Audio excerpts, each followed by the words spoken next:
Baik, untuk mengefisienkan waktu, selanjutnya kami persilakan kepada narasumber kita untuk menyampaikan materi pengantarnya. Kepada Ustadz, waktu dan tempat kami persilahkan. Assalamualaikum warahmatullahi wabarakatuh. Waalaikumsalam warahmatullahi wabarakatuh. Alhamdulillahi rabbil alamin. Alhamdulillahi alladhi hadana lihada wa ma kunna linahtadiya lawla an hadana Allah. Wa ashhadu an la ilaha illallah wahdahu la sharika lah. Wa ashhadu anna nabiyyana Muhammadan abduhu wa rasuluh. Allahumma salli wa sallim alaihi wa ala alihi al-athhar wa ashabihi al-akhyar wa atba'ihi al-abrar wa man iqtafa atharahum wa intahaja minhajahum ila yaumin la yanfa'u malun wala banun illa man atallaha biqalbin salim. Ya, terima kasih Ustaz Rofdi atas mukadimahnya, juga kepada hadirin dan hadirat sekalian yang dimuliakan oleh Allah Subhanahu wa taala atas kehadirannya pada kesempatan kali ini. Alhamdulillah, pada kesempatan yang berbahagia ini kita akan mengkaji salah satu nama dari nama-nama Allah Subhanahu wa taala yang terindah. Kajian kita pada kesempatan ini terkait dengan nama Allah Subhanahu wa taala Al-Mutakabbir. Nama Al-Mutakabbir disebutkan oleh Allah satu kali dalam Al-Quran sebagai nama Allah. Dalam surah Al-Hashr ayat 23. Dia berfirman, Huwa Allahu alladhi la ilaha illahu al-malikul qudusus salamul mu'minul muhaiminul azizul jabbarul mutakabbir. Subhanallahi amma yusyrikun. Di sini Allah Subhanahu wa taala menyebutkan tentang sifat zatnya. Dialah Allah yang tiada Tuhan yang berhak disembah selainnya. Dia adalah Maha Raja, Maha Suci, Maha Selamat, Maha Mukmin, Maha Menguasai, Maha Agung, Maha Tinggi. Kemudian Al-Mutakabbir. Al-Mutakabbir bisa dimaknai dengan banyak makna. Bisa dimaknai dengan banyak makna. Tapi kalau kita memaknainya dengan Maha menyombongkan diri atau Maha meninggikan diri, ya, maka itu semuanya benar. Jadi Al-Mutakabbir bisa dimaknai dengan makna Maha meninggikan diri. Itulah makna dari Al-Mutakabbir.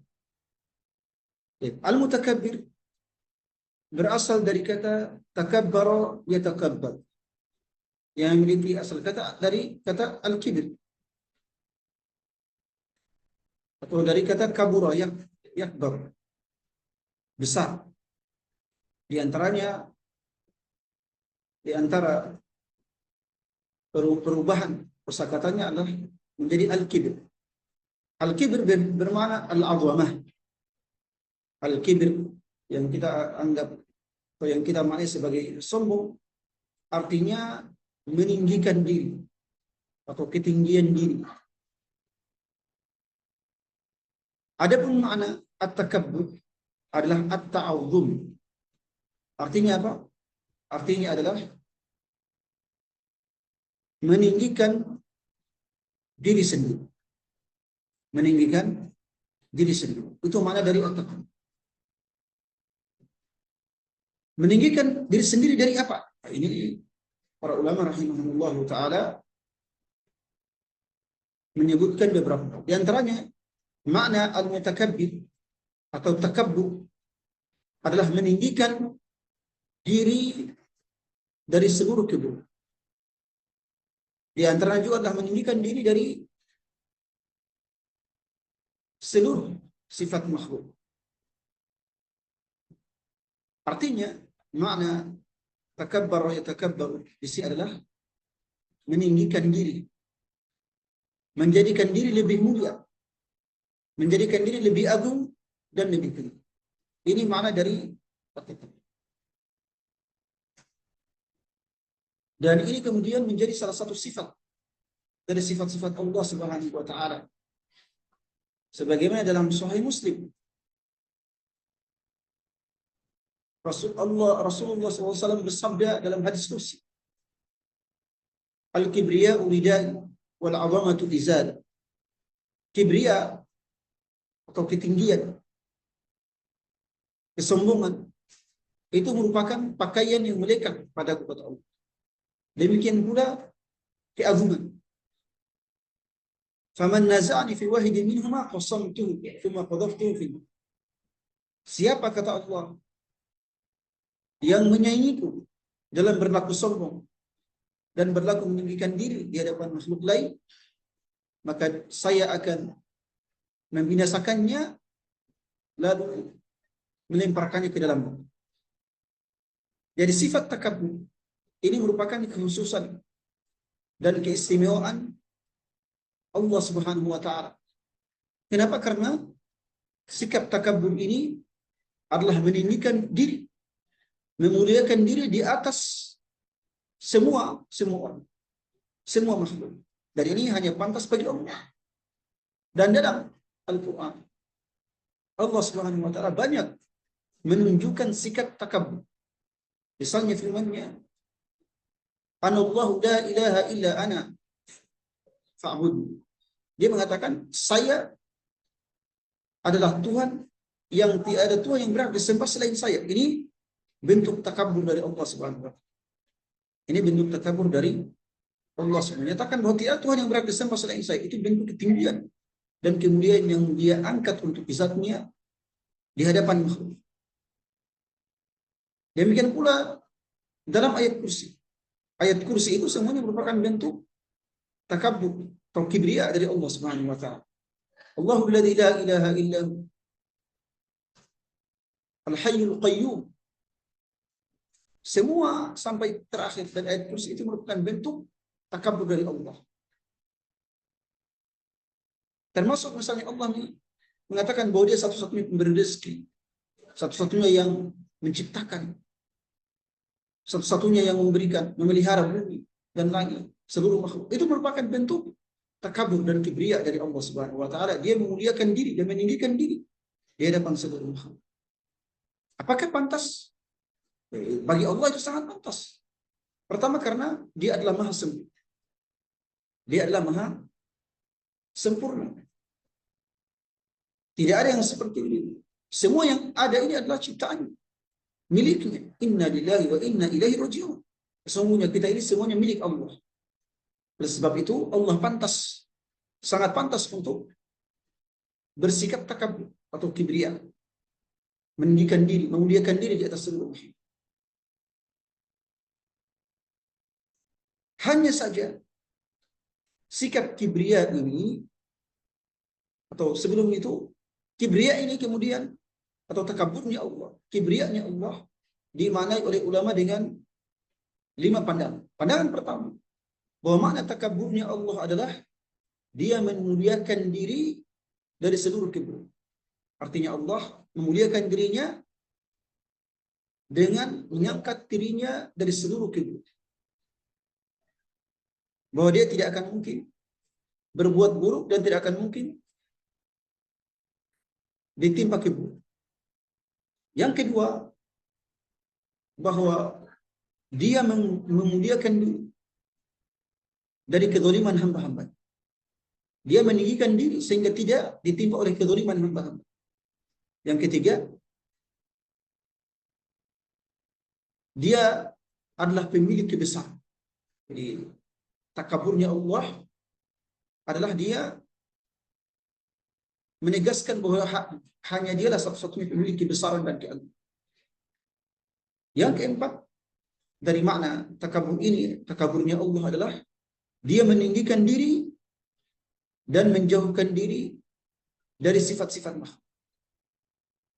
Di antara maknanya juga adalah dia memuliakan diri, mensucikan diri, menghindarkan diri dari, atau dia meninggikan diri di atas hamba-hambanya yang durhaka. Dia meninggikan diri di atas hamba-hambanya yang durhaka dan berlaku sombong. Jadi ini semua merupakan makna dari takaburnya Allah Subhanahu wa taala yang disebutkan oleh para ulama. Jadi takabur ini merupakan sifat khusus dan keistimewaan Allah Subhanahu wa taala karena dialah satu-satunya yang berhak untuk sombong. Dialah satu-satunya yang berhak untuk membanggakan diri, memuliakan diri dan meninggikan diri. Karena dia maha sempurna. Adapun makhluk, maka dia tidak pantas untuk berbuat sombong dan meninggikan dirinya, memuliakan dirinya di atas Allah. Kenapa? Karena makhluk ini tempatnya salah dan lalai. Makhluk adalah sosok yang serba kekurangan.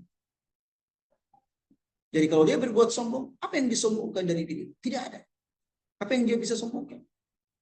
Apakah kegantengannya? Itu kegantengannya tidak sempurna. Dia tidak bisa apa-apa dengan kegantengan. Sangat rendah. Apakah kecerdasannya? Itu tidak akan pernah sempurna. Itu semua ciptaan Allah. Jadi dia makhluk tidak boleh kemudian berbuat sombong. Dan sombong dalam kategori makhluk memiliki dua makna. Disebutkan dalam hadis Bukhari Muslim dari hadis Abdullah bin Mas'ud radhiyallahu anhu, Rasulullah sallallahu alaihi wasallam bersabda, "La yadkhulul jannata man kana fi qalbihi la yadkhulul jannata man kana fi qalbihi mithqalu dzarratin min kibr." Kata Rasulullah, tidak akan masuk surga orang yang dalam hatinya ada sebiji zarah kesombongan. Bayangkan. Ada sebiji zarah kibir, kesombongan. Kebanggaan diri. Ketinggian diri. Itu tidak akan masuk surga. Kenapa? Karena makhluk tidak pantas. Makhluk yang banyak kekurangannya, banyak kelalaiannya.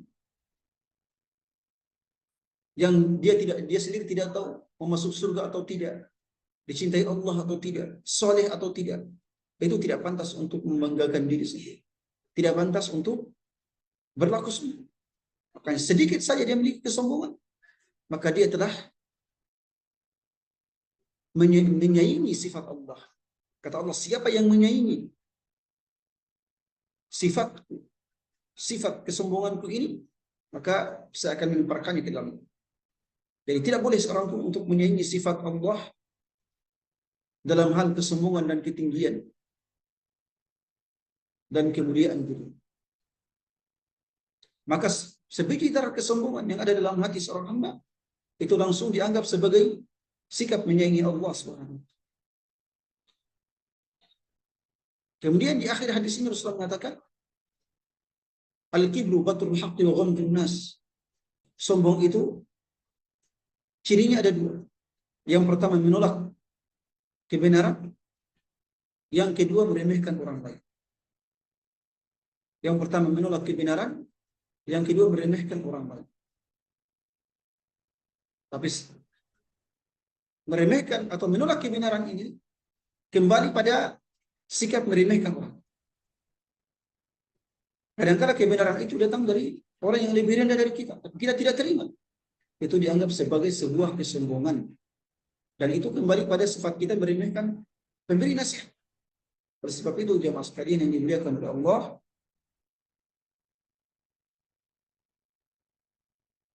kemurkaan Allah Subhanahu wa ta'ala itu disebabkan oleh sikap kesombongan dan ketinggian diri. Ketika dia mengatakan, "Ana khairun minhu, khalaqtani min narin wa khalaqtahu min tin." Wahai Allah, saya tidak bersujud kepada Nabi Adam, kepada Adam alaihissalam, karena saya lebih baik dari Adam. Ini meremehkan. Ini merupakan karakter meremehkan. Saya lebih baik dari Adam. Padahal persoalan lebih baik, lebih rendah itu urusan Allah. Hanya Allah yang tahu. Tapi iblis, laknatullah alaih, kemudian berlaku sombong di hadapan Allah. Saya lebih baik dari Adam. Khalaqtani min nari wa khalaqtahu min tin. Engkau ciptakan saya dari api, sedangkan Adam engkau ciptakan dari tanah liat yang kotor, yang menjijikkan. Tentu kata iblis, saya lebih mulia. Tentu kata iblis, saya lebih mulia daripada Adam. Ini merupakan bentuk kesombongan. Ini merupakan bentuk kesombongan. Padahal iblis laknatullahi alaih tidak mengetahui, tidak sadar bahwa kemuliaan itu bukan dilihat dari asal, bukan dilihat dari asal usul, tapi kemuliaan itu dilihat dari hasil, bukan asal usul, tapi dilihat dari hasil. Dari hasil kehidupan kita, dari hasil pekerjaan kita, dari hasil usaha kita. Itulah kemuliaan. Ya, kalau kita melihat asal usul, maka manusia ini sangat rendah. Manusia ini sangat rendah, diciptakan dari tanah, lalu kemudian diciptakan dari air mani, sangat rendah. Tapi Allah Subhanahu wa taala menegaskan bahwa kemuliaan itu bukan dilihat dari asal usul, tapi kemuliaan itu dilihat dari hasil. Oleh sebab itu, Syekh Ahmad Khatib Al-Minangkabawi sering menyebutkan bahwa kemuliaan itu bukan dilihat dari asal Anda mana, dari daerah mana, dari keluarga yang mana, bukan itu. Tapi kemuliaan adalah hasil amalan yang Anda lakukan apa. Oleh sebab itu, orang yang berilmu itu mulia. Kenapa? Karena hasil dari usahanya menjadikan dia berilmu. Dan dia tidak perlu dilihat dari mana asal usul. Oleh sebab itu, iblis laknatullahi alaih kemudian melakukan kesalahan yang sangat besar. Pertama, dia menyangka bahwa dia lebih baik dari Nabi Adam. Yang kedua, dia tidak tahu, jahil, bahwa yang namanya kemuliaan yang hakiki itu berdasarkan hasil akhir, hasil usaha kita, bukan berdasarkan asal usul. Baik. Jadi yang namanya kibir tidak boleh ada dalam hati seorang hamba. Yang namanya kibir tidak boleh ada dalam hati seorang hamba. Kapan ada dalam hati seorang hamba, maka dia telah menyaingi Allah dalam sifatnya. Satu-satunya yang berhak untuk sombong, memuliakan diri di atas semua, membanggakan diri di atas semua adalah Allah Subhanahu wa taala. Karena dia adalah Maha sempurna. Dia pemilik segala sesuatu. Kapan seorang hamba meremehkan orang lain sebagaimana iblis laknatullahi alaih, maka dia telah berlaku sombong. Bahkan Ibnu Qayyim rahimahullah mengatakan bahwa sumber dari segala keburukan adalah al-hasad wal kibr. Sumber dari segala keburukan adalah kedengkian dan kesombongan. Jadi ciri kesombongan adalah yang pertama menolak kebenaran, menolak nasihat. Sedangkan yang kedua adalah meremehkan orang lain. Kapan Anda meremehkan orang lain, maka itulah kesombongan. Kapan Anda meremehkan orang lain, maka itulah kesombongan. Dan bentuk kesombongan ini sangat banyak. Termasuk berujub atau berbangga diri. Berbangga diri ini merupakan bagian dari kesombongan. Berbangga diri ini merupakan bagian dari kesombongan. Hanya saja para ulama mengatakan bahwa berbangga diri ini terbagi dalam dua jenis. Kalau berbangga diri sambil bersyukur kepada Allah, maka ini dianggap sebagai bagian dari at-tahadduts bi ni'matillah. Ya. Kita mengatakan masya Allah, ya, alhamdulillah, segala puji bagi Allah. Misalnya anak saya telah lulus, anak saya telah menjadi seorang hafid. Itu bangga. Tapi ketika sambil memuji Allah, maka itu dianggap sebagai bagian dari wa amma bi ni'mati rabbika fahaddits. Maka ceritakanlah nikmat karunia Tuhan. Tapi kalau berbangga diri sambil melupakan pemberi karunia itu Allah, berbangga diri sambil membusungkan dada, sambil menyombongkan diri, maka inilah bangga diri yang tercela, yang dianggap oleh Allah sebagai kibir, dianggap oleh Rasulullah sebagai kibir, yang pelakunya pasti akan dijebloskan, dilemparkan ke dalam neraka jahanam. Kata Allah, "Tsumma qadhaftuhu finnar." Ya, saya akan melemparkannya ke dalam neraka. Baik, kemudian kalau kita mengetahui bahwa Allah memiliki sifat mutakabbir atau namanya al-mutakabbir yang bermakna zat Tuhan yang memiliki sifat kesombongan di atas seluruh makhluk. Zat yang meninggikan diri di atas seluruh makhluk. Zat yang memuliakan diri dari seluruh sifat-sifat yang ada pada makhluk. Kalau kita memahami ini, maka apa dampak positif yang harus ada dalam diri kita Apa dampak positif yang harus ada dalam diri kita terhadap pemahaman nama Allah Al-Mutakabbir? Yang pertama adalah ketika kita mengetahui bahwa Allah Al-Mutakabbir satu-satunya yang berhak untuk menjadi maha menyombongkan diri, kita harus memenuhi hati kita dengan sikap tawadhu kepada Allah. Kita harus memenuhi hati kita dengan sikap tawadhu kepada Allah Subhanahu wa taala. Dengan cara apa? Dengan merendahkan diri kepadanya dalam beribadah, taat kepada perintahnya dan menjauhi maksiat. Apalagi dalam hadis Sahih Muslim dari jalur Al-Ala bin Abdurrahman Al-Khaqqi dari ayahnya dari Abu Hurairah radhiyallahu anhu, Rasulullah SAW bersabda, "Wa ma tawadhu'a ahadun lillahi illa rafa'ahu." Tidaklah seseorang merendahkan hati, merendahkan diri untuk Allah, melainkan Allah pasti akan mengangkat dirinya, memuliakan dirinya. Jadi, hal pertama yang harus kita lakukan ketika kita mengetahui nama Allah Al-Mutakabbir dan sifat Allah At-Takabbur dan Al-Kibriya adalah merendahkan hati, merendahkan diri di hadapan Allah dengan beribadah kepadanya, menaati perintahnya dan menjauhi larangan. Kemudian yang kedua adalah merendahkan hati di hadapan makhluk Allah Subhanahu wa taala. Merendahkan hati di hadapan makhluk Allah. Kenapa? Karena satu-satunya yang berhak untuk berlaku sombong, untuk meninggikan diri adalah Allah Subhanahu wa taala. Adapun kita sebagai manusia tidak berhak untuk itu. Maka kita harus merendahkan hati di hadapan seluruh makhluk. Tidak boleh meskipun kita memiliki ilmu yang sangat banyak. Tidak boleh kita kemudian meremehkan orang-orang yang kurang berilmu. Meskipun kita memiliki jabatan yang sangat tinggi, kita tidak boleh meremehkan orang yang memiliki jabatan yang rendah. Kenapa? Karena kesombongan itu hanya milik Allah Subhanahu wa taala. Bukan milik manusia, bukan milik manusia.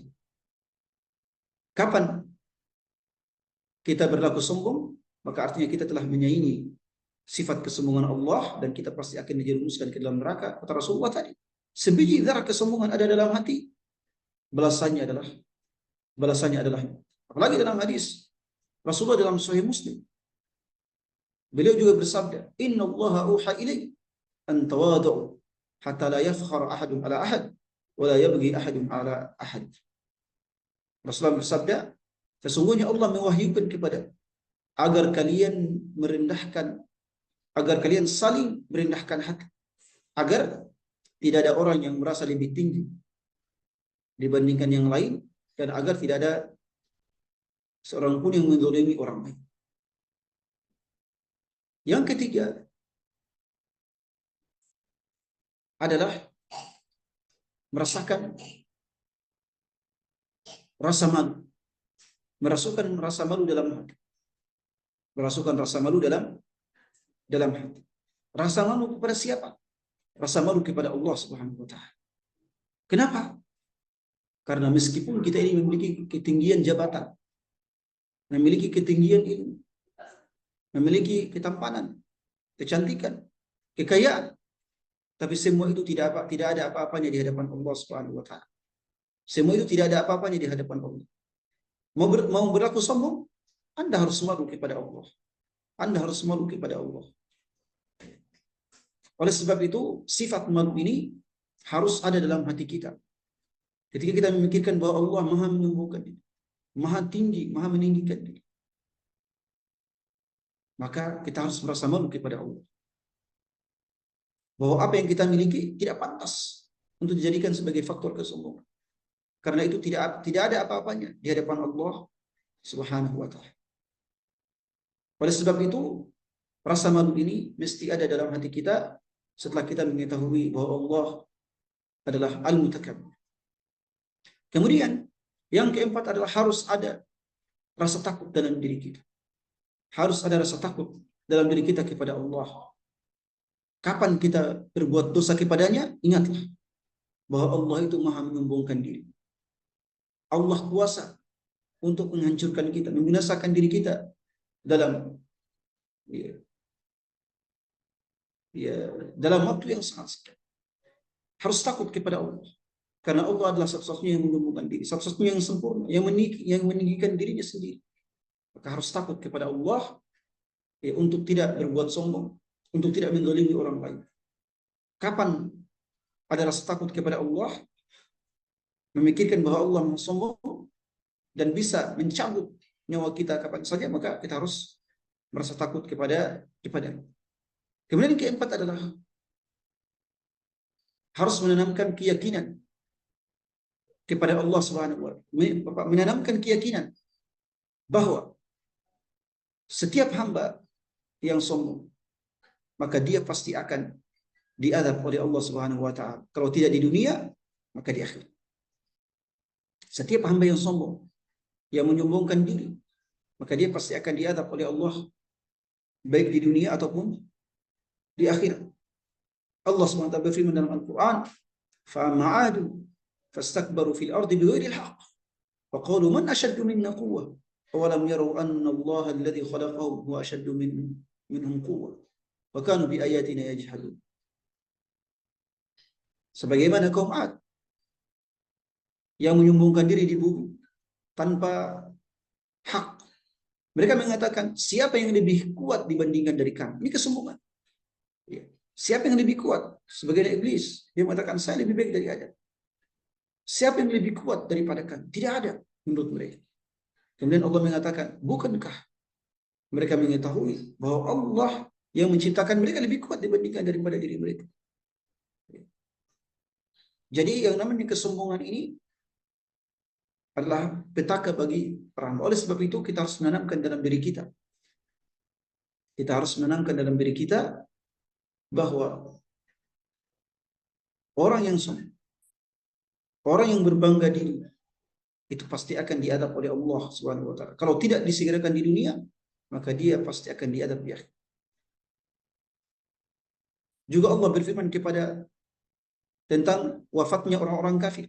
فَالْيَوْمَ تُجْزَوْنَ عَذَابَ الْهُونِ بِمَا كُنْتُمْ تَسْتَكْبِرُونَ فِي الْأَرْضِ بِغَيْرِ الْحَقِّ وَبِمَا كُنْتُمْ تَفْسُقُونَ. Orang-orang yang suka bermaksiat, orang-orang yang tidak taat kepada Allah akan dicabut nyawanya oleh malaikat, dan para malaikat akan mengatakan, "Falyawma tujzauna adzabal hun bima kuntum tastakbiruna fil ardh." Kalian pada hari ini akan diadab dengan azaban yang menghinakan karena kalian telah berlaku sombong di atas bumi. Bahkan Rasulullah SAW bersabda dalam sebuah hadisnya, "Yuhsyarul jabbaruna wal mutakabbiruna yaumal qiyamah amsala dzur yata'uhumun nas." Kata beliau, orang-orang yang suka menyombongkan diri, yang suka meninggikan diri, mereka akan dibangkitkan oleh Allah pada hari kiamat. Amsala dzur, seperti dalam bentuk yang sangat kecil, dalam bentuk tubuh yang sangat kecil sehingga manusia menginjak-injak mereka sebagai balasan daripada kesombongan mereka. Karena dalam kaidah Islam al-jaza'u min jinsil amal. Balasan itu sesuai dengan jenis amal. Kapan Anda menyombongkan diri, maka pada hari kiamat Anda akan diinjak-injak. Oleh sebab itu, para hadirin dan hadirat sekalian, seorang hamba harus selalu menghayati, memikirkan, memperhatikan bahwa Allah adalah maha menyombongkan diri. Sehingga dia tidak boleh menyombongkan dirinya sendiri setinggi apapun jabatan, semulia apapun dirinya, sekaya apapun hartanya, bahkan secerdas apapun otaknya. Dia tidak boleh kemudian menyombongkan diri. Kapan dia menyombongkan diri? Maka dia telah menyaingi Allah seperti halnya iblis, laknatullahi alaih. Dan pasti akan dijerumuskan oleh Allah ke dalam neraka. Barakallahu fikum wa jazakumullahu khairan. Kalau ada pertanyaan dipersilakan. Barakallahu fikum Ustaz Rafdi.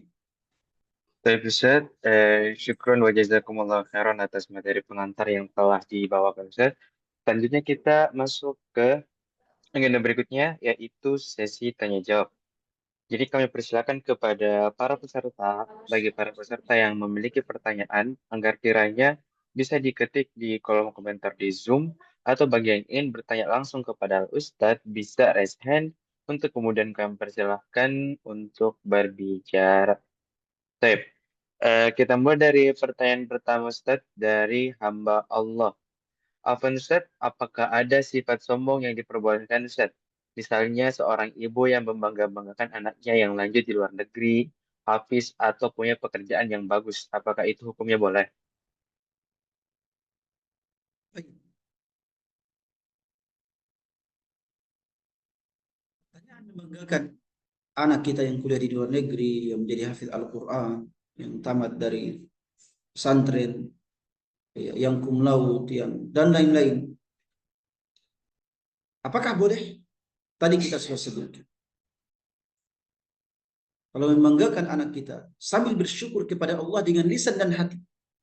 Sambil bersyukur kepada Allah dengan lisan dan hati. Kita mengatakan Alhamdulillah, anak saya lulus di luar negeri, anak saya menjadi penghafal Al-Quran, anak saya begini dan begini, atau saya sendiri Alhamdulillah dapatkan rezeki. Dengan syukur di lisan dan di hati, maka ini tidak dianggap sebagai bagian dari kesombongan. Kenapa? Bukan bagian dari kesombongan, karena ketika dia menyebutkan karunia itu, dia mengembalikannya kepada Allah Subhanahu wa taala. Dia mengembalikannya bahwa semua ini tidak mungkin terjadi kecuali karena adanya anugerah dari Allah. Dengan rasa syukur. Tapi kalau ketika menyebutkan hal yang membanggakan tersebut sambil melupakan Allah, sambil melupakan Allah, atau sambil menyombongkan diri, walaupun lisannya mengucapkan Alhamdulillah, tapi hatinya ingin dipuji. Ya, ada orang banyak seperti itu. Alhamdulillah, ditulis di Facebook, di Instagram, Alhamdulillah. Padahal inginnya dipuji misalnya. Syukurnya cuma di lisan, tapi hatinya ingin dipuji. Menyombongkan diri. Maka orang yang seperti ini dianggap telah sombong. Dianggap telah sombong dan ujub. Oleh sebab itu, hal ini tidak diperbolehkan. Adapun yang pertama tadi, maka dia merupakan bagian dari firman Allah, wa amma bi ni'mati rabbika fahaddits. Ceritakanlah nikmat dan karunia Allah kepada dirimu, tapi sambil bersyukur kepada Allah dengan lisan dan hati. Adapun kalau tanpa menyebut nama Allah, tanpa menyebut Allah, tanpa bersyukur kepada Allah dengan lisan dan hati, atau dengan lisan saja tapi hati tidak bersyukur, maka orang yang seperti ini, atau kebanggaan yang seperti ini adalah kebanggaan yang dianggap sebagai bagian dari kesombongan, sebagai bagian dari ujub, sebagai bagian daripada kebanggaan yang negatif. Tapi apakah ada kesombongan yang diperbolehkan? Ya, memang ada hadis yang dhaif yang mengatakan bahwa sombonglah kepada orang yang sombong. Ya, atau kesombongan kepada orang yang sombong itu bukan merupakan kesombongan. Ya, at-takabur al-mutakabbir. Tapi hadis yang seperti ini adalah hadis dhaif. Hadis yang seperti ini adalah hadis yang dhaif. Hadis yang dhaif. Intinya seorang hamba harus merendahkan hati kepada siapapun. Harus merendahkan hati kepada siapapun. Adapun menunjukkan kekuatan kepada orang-orang yang meremehkan kita, maka itu diperbolehkan dalam beberapa kondisi. Menunjukkan kekuatan kepada orang-orang yang meremehkan kita, maka itu diperbolehkan. Tapi itu bukan dalam bentuk kesombongan. Itu bukan dalam bentuk kesombongan, tapi sebagai bentuk menunjukkan kekuatan. Misalnya, Rasulullah dalam Umratul Qadha, umrah pada tahun ke-7 Hijriah, Rasulullah kemudian menyunahkan namanya ittiba. Ittiba itu ketika tawaf memperlihatkan bahu kanan. Memperlihatkan bahu kanan dan berlari-lari. Tujuannya apa? Untuk menunjukkan kepada kaum Quraisy yang saat itu masih kafir, bahwa para sahabat kaum muslimin ini, walaupun mereka melaksanakan perjalanan jauh, tapi otot mereka Masya Allah, ya, otot mereka sangat kuat, mereka masih bisa berlari-lari, artinya mereka ini sangat kuat. Itu namanya menunjukkan, ya, menunjukkan kekuatan dan menunjukkan kekuatan kepada orang yang meremehkan kita, ya, itu tidak dianggap sebagai kesombongan, tidak dianggap sebagai kesombongan. Hanya saja, ya, jangan kemudian kita juga dalam hati ya, agar kemudian dipuji, agar tidak, ya. Itu hanya semata agar mereka tidak meremehkan kita. Cukup itu saja. Adapun sambil menyombongkan diri, ya, agar dipuji, maka itu sudah masuk dalam kategori kesombongan. Barakallahu fiikum. Saya bisa syukur wa jazakumullah khairan untuk jawaban atas pertanyaan pertama. Selanjutnya kita beralih ke pertanyaan berikutnya dari hamba Allah. Afwan Ustadz, mohon nasihatnya. Saya terbiasa untuk mengabaikan sholat, tapi hari ini saya berhasil untuk sholat 5 waktu. Apakah ada cara untuk menguatkan hati saya? Syukran sebelumnya. Masya Allah. Barakallahu fiikum. Baik. Keselamatan seorang hamba terletak pada konsistensinya dengan kewajiban. Kapan Anda konsisten dengan kewajiban? Anda selamat. Walaupun tanpa mengamalkan amalan-amalan yang sunnah. Kapan Anda konsisten dengan kewajiban dan menjauhi maksiat? Anda selamat. Walaupun tidak mengamalkan amalan sunnah, itu Anda selamat. Karena yang namanya takwa itu menjalankan kewajiban dan menjauhi maksiat. Itu takwa. Adapun amalan sunnah, tentunya tetap urgen. Ya, kita tidak katakan, ya, bahwa jangan, ya, tidak perlu amalan, tidak perlu amalan sunnah misalnya, tidak. Kita katakan amalan sunnah tetap sangat urgen. Karena pertama menyempurnakan kelalaian kita dalam kewajiban-kewajiban kita, yang kedua meninggikan derajat kita di hadapan Allah Subhanahu wa taala. Yang ketiga, amalan sunnah itu menjadi pembeda derajat antara kita dengan orang lain. Amalan sunnah. Adapun kalau seseorang hanya melakukan kewajiban, maka itu sudah selamat insyaallah. Oleh sebab itu, memang kewajiban ini harus diperhatikan. Kapan konsisten dengan kewajiban, maka itu sudah sangat luar biasa. Itu sudah sangat luar biasa. Sholat 5 waktu, ya, itu sudah sangat luar biasa. Kalau ditambah dengan yang sunnah-sunnah, itu juga sudah sangat luar biasa. Hanya saja, sebaliknya, kalau meninggalkan amalan-amalan kewajiban, maka itu sangat berbahaya. Ya, sholatnya bolong-bolong, cuma 4 kali dalam sehari, cuma 3 kali dalam sehari, ini berbahaya.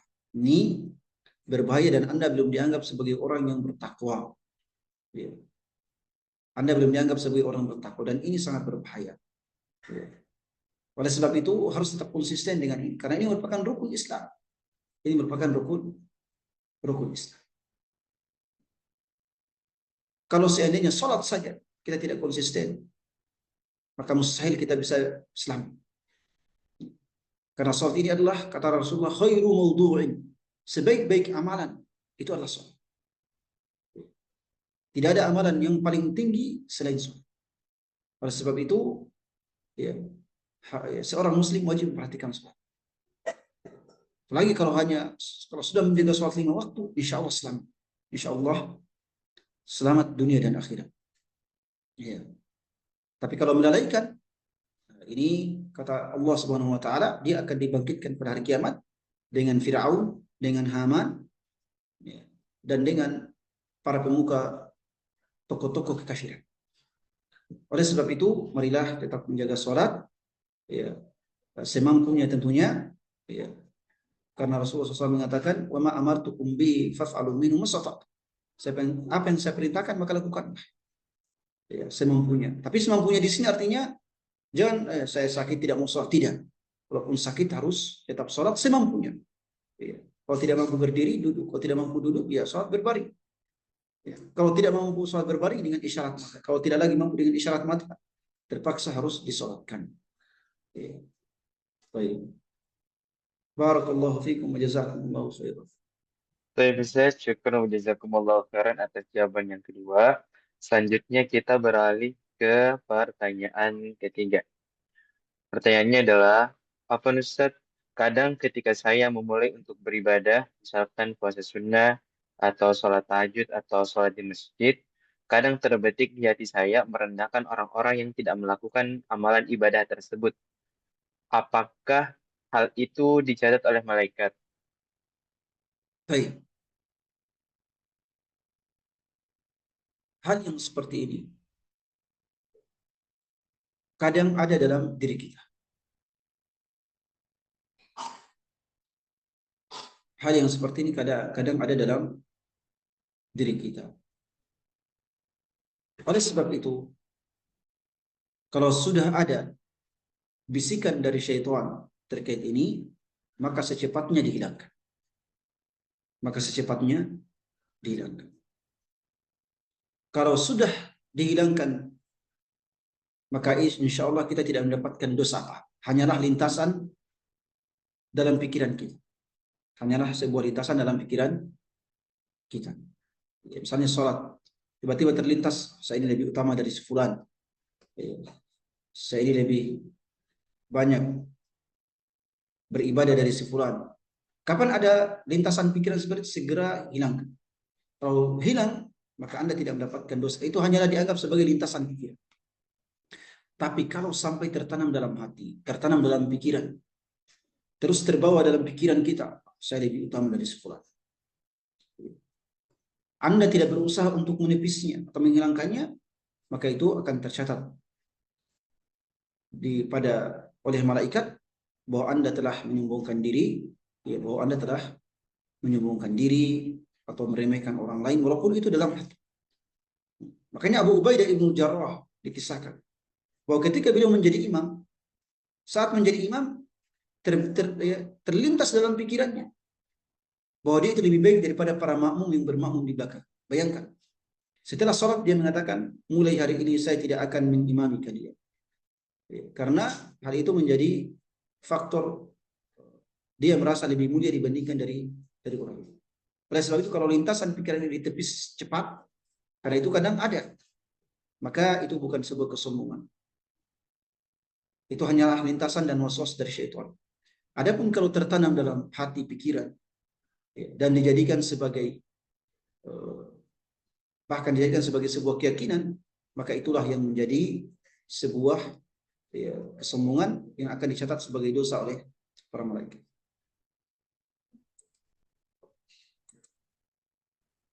Baik, Ustaz, syukran wa jazakumullah khairan atas jawaban dari pertanyaan ketiga. Selanjutnya, pertanyaan keempat dari hamba Allah. Mohon sarannya, Ustaz, tips agar bisa selalu mengerjakan sholat tahajud. Sholat hajat sebaiknya dikerjakan kapan dan adakah doa-doa khususnya? Jadi dua pertanyaannya, Ustaz. Tentang tips Baik, sholat tahajud dan sholat hajat. baik, barakallahu fikum. Ya, dengan cara banyak caranya. Dengan tidur cepat, berazam, ya, berazam untuk sholat, kemudian tidur cepat, ya. Kemudian kalau merasa tidak bisa bangun, maka sholat witir 3 rakaat setelah isya. Sholat witir 3 rakaat setelah isya. Intinya adalah azab, niat, lalu kemudian tidur cepat, lalu kemudian kalau merasa tidak bisa bangun, maka sholat witir setelah isya. Dan inilah yang diajarkan oleh para ulama. Kalau setelah isya itu, maka sholat sunnahnya setelah sholat sunnah rawatib hendaknya melaksanakan sholat sunnah witir 3 rakaat. Sholat sunnah witir 3 rakaat. Dan inilah juga yang diwasiatkan oleh Rasulullah SAW kepada Abu Hurairah. Hendaknya dia sholat sunnah witir 3 rakaat sebelum tidur. Adapun sholat hajat, maka sholat hajat itu adalah sholat yang dikerjakan ketika kita mendapatkan kesulitan. Dalam Sunan Abi Dawud, Rasulullah SAW bersabda, karena Hudzaifah ibn Yaman radhiyallahu anhu mengatakan, karena Rasulullah SAW idza hazabahu amrun shalla. Dahulu Rasulullah kalau ditimpa suatu persoalan yang sulit, maka beliau akan sholat. Beliau akan melaksanakan sholat. Ditimpa musibah, ditimpa kesulitan, ya, ditimpa kesedihan, maka beliau akan sholat 2 rakaat. Sholat inilah yang dikenal pada masa sekarang sebagai sholat hajat. Kapan dilaksanakan ini sholat hajat? Pertama, dilaksanakan kapanpun. Gitu. Tapi asal jangan dilaksanakan antara sholat asar sampai tenggelamnya matahari, atau sholat subuh sampai terbitnya matahari. Ini tidak dibolehkan. Kapanpun Anda sedih, kapanpun Anda kesulitan, mendapatkan musibah, maka silakan sholat 2 rakaat. Kapanpun selain 2 waktu yang kita sebutkan. Tapi waktu yang paling utama adalah pada malam hari, di akhir malam. Adakah doa-doa khususnya? Tidak ada doa khususnya. Tidak ada doa khusus. Silakan berdoa dengan doa apa saja. Baik dalam sholat atau setelah sholat. Silakan berdoa dalam sujud untuk dimudahkan. Dan doanya disesuaikan dengan kesulitan yang kita dapatkan. Doanya disesuaikan dengan hajat yang kita ingin.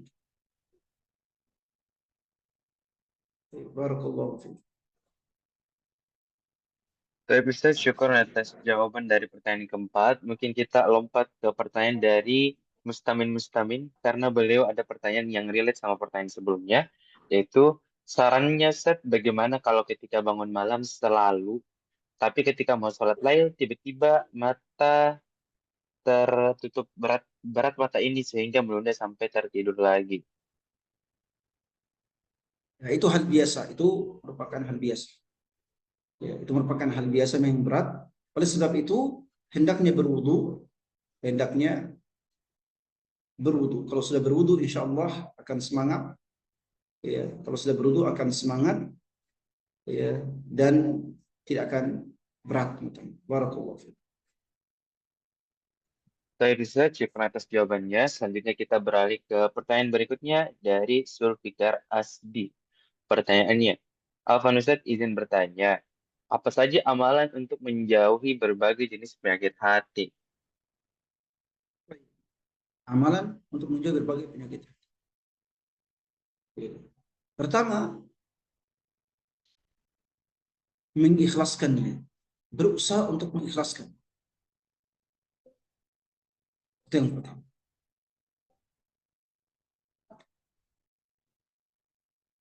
Yang kedua, berusaha agar amal ibadahnya tidak diketahui orang lain. Kalau sudah terbiasa amal ibadah kita tidak perlu diekspos, maka itu artinya Anda tidak dikenai penyakit. Silakan beribadah dengan ibadah sunnah tanpa harus diketahui oleh orang. Artinya kita memiliki satu amalan yang tidak diketahui orang lain. Saya berzikir, beristighfar 100 kali tanpa diketahui orang lain. Bersedekah setiap minggu 50.000 tanpa harus diketahui orang lain.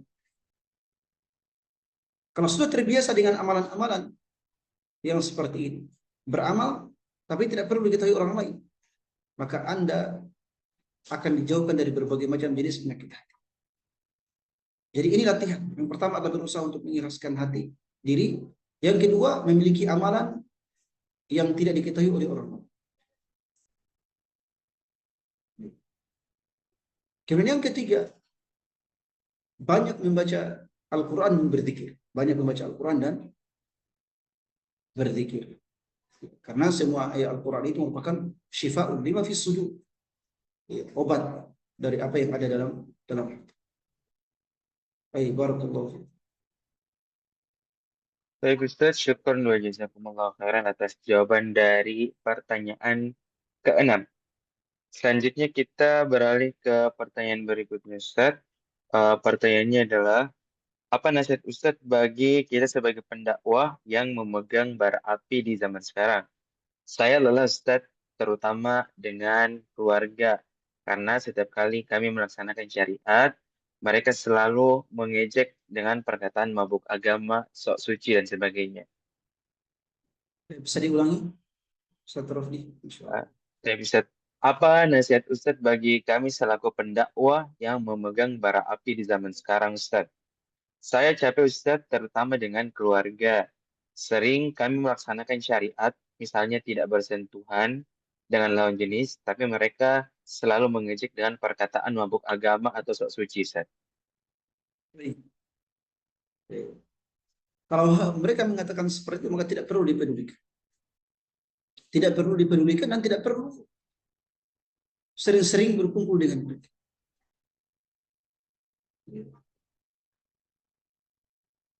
Harus ya, seperti itu. Ya, yang pertama tidak perlu dipedulikan. Wala tahzan alaihi wala taku fi dhiqin mimma yamlik. Kata Allah kepada Rasulullah SAW, janganlah engkau merasa sempit dan merasa sedih atas apa yang mereka lakukan kepada. Tidak perlu dipedulikan. Ya, tidak perlu dipedulikan. Ya, jangan bersedih. Ya, karena mereka adalah orang jahil, mereka tidak tahu apa-apa. Ya. Jadi tidak perlu dipedulikan. Itu yang pertama. Yang kedua, tidak perlu sering-sering bersama dengan mereka. Tidak perlu sering-sering bersama dengan mereka pada hal-hal yang sangat urgen saja. Ya. Tidak perlu kemudian ya, sering-sering. Kalau mereka memang berlaku demikian. Ya. Hendaknya kita itu sering-sering duduk dengan orang-orang yang soleh. Baik ya keluarga kita atau bukan keluarga kita. Ya. Jangan sering duduk bersama mereka, cukup sekali-kali pada hal-hal yang sangat urgen. Ya. Apalagi pada masa sekarang. Ya. Pada masa sekarang, kalau kita sering-sering duduk dengan orang-orang yang seperti itu, bisa saja kita terpengaruh. Bisa saja kita terpengaruh. Baik terpengaruh dalam ibadah kita atau terpengaruh dengan akhlak kita. Kalau bukan ibadah kita, bukan konsistensi kita untuk yang terpengaruh, maka akhlak kita juga akan terpengaruh. Baik, barakallahu fiikum wa jazakumullahu khairan. Baik Ustadz, syukran atas jawaban pertanyaan ke-7. Selanjutnya kita beralih ke pertanyaan berikutnya Ustadz dari Panda. Bismillah. Jika suka posting foto hasil masakan atau kue dan diupload ke sosial media dengan niat untuk memotivasi, apakah termasuk pamer dan sombong Ustadz?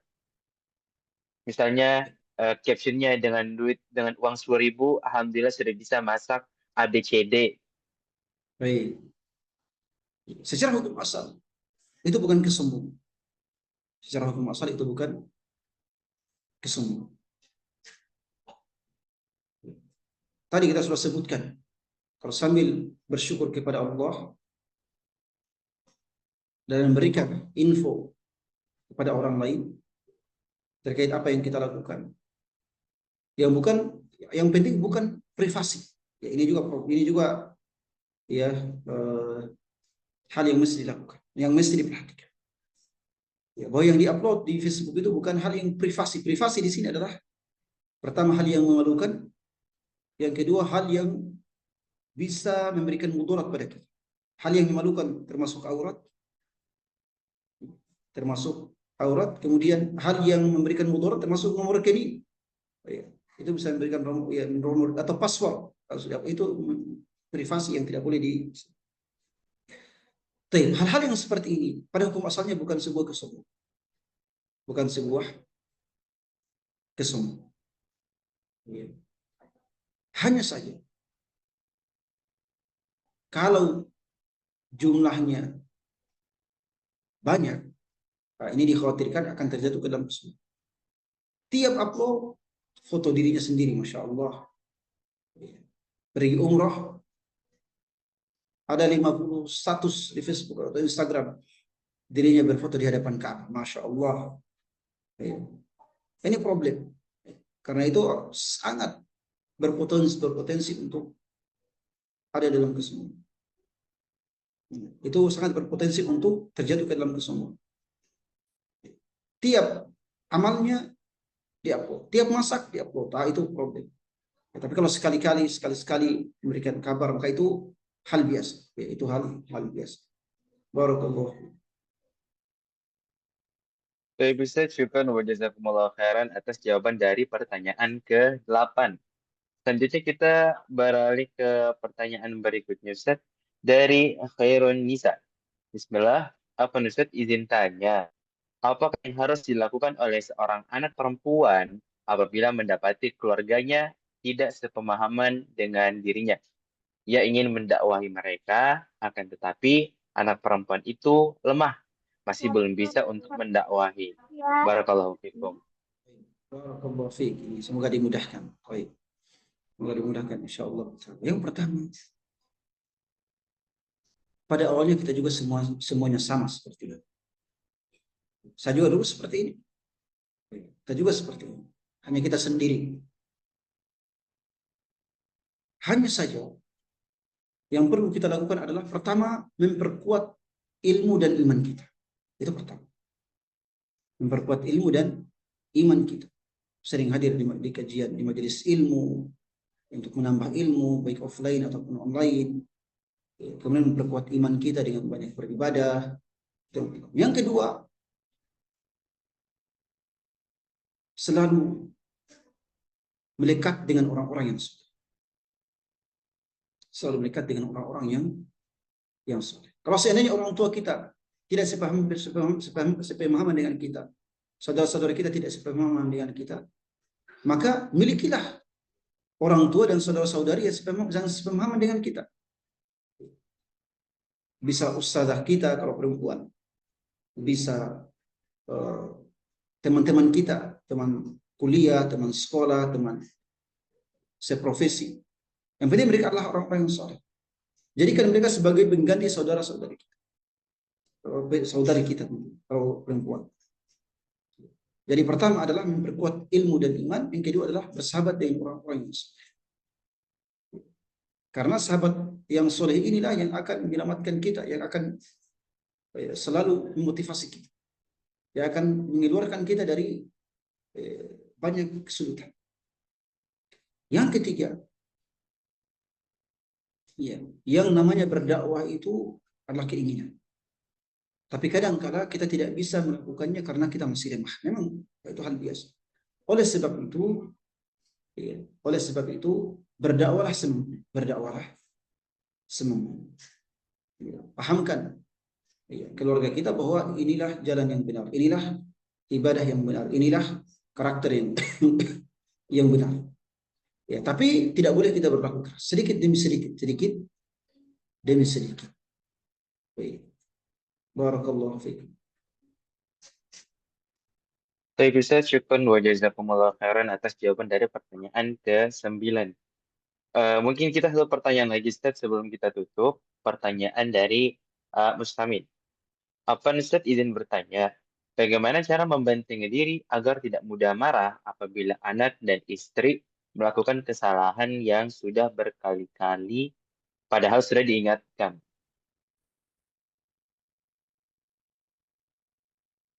Baik. Ya. Hal yang seperti ini bisa dipelajari dalam persoalan manajemen marah. Manajemen marah. Bahwa dalam persoalan marah ini ada 3 hal. Yang pertama kesalahan kecil yang tidak berdampak apa-apa. Yang kedua kesalahan kecil yang bisa berdampak besar. Yang ketiga kesalahan besar. Adapun kesalahan kecil yang tidak berdampak apa-apa, maka itu tidak perlu dipedulikan, tidak perlu dipedulikan. Jangan marah, apalagi jangan pedulikan, apalagi marah tidak dipedulikan. Kesalahan kecil yang berdampak besar, maka ini harus ditegur, tapi tidak dimarahi. Adapun kesalahan besar, maka itu dimarahi. Adapun kesalahan besar sudah dalam bentuk kemaksiatan, maka itu pantas bagi kita untuk marah. Ini 3 jenis kesalahan dan cara penyikapan. Itu secara umum. Bagaimana kalau kita kemudian marah? Ya, kalau sudah marah, maka pertama menahan amarah. Karena perintah Rasulullah la taghdab, janganlah marah, artinya janganlah melampiaskan amarah. Karena setiap kita sebagai manusia, setiap kita pasti memiliki amarah. Orang yang tidak marah itu adalah orang yang tidak normal, orang yang kelainan. Setiap kita pasti memiliki amarah. Hanya saja harus ditahan itu amarah, disimpan dalam hati dan tidak dilampiaskan. Kalau sudah marah maka simpan dalam hati dan jangan lampiaskan. Itu yang pertama. Yang kedua, beristiadah kepada Allah. Beristiadah kepada Allah. Yang ketiga, berganti posisi. Kalau sedang berdiri, usahakan duduk. Atau dalam rumah usahakan keluar. Insya Allah itu semua akan mendinginkan otak. Kemudian, Di antaranya juga yang keempat adalah berwudu. Sebagaimana disebutkan dalam beberapa hadis, hendaknya ketika marah mengingat Allah dan berwudu. Ya, karena amarah itu laksana api yang berasal dari syaitan, maka harusnya didinginkan dengan air wudu sebagaimana dalam beberapa hadis Rasulullah Shallallahu Alaihi Wasallam. Barakallahu. Tapi Ustaz, syukran wa jazakumullah khairan atas jawaban yang telah diberikan.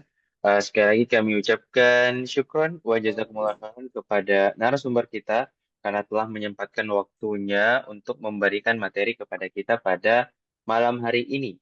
Dan juga kami ucapkan syukran wa jazakumullah khairan kepada seluruh peserta, seluruh viewers, seluruh partisipan yang telah menyempatkan dirinya untuk bergabung pada kita pada malam hari ini dan bagi yang bertanya juga. Kita tutup kita tutup pertemuan kita pada malam hari ini dengan masing-masing membaca doa kafaratul majelis. Subhanakallahumma wa bihamdik, asyhadu an la ilaha illa anta, astaghfiruka wa atubu ilaik. Assalamualaikum warahmatullahi wabarakatuh.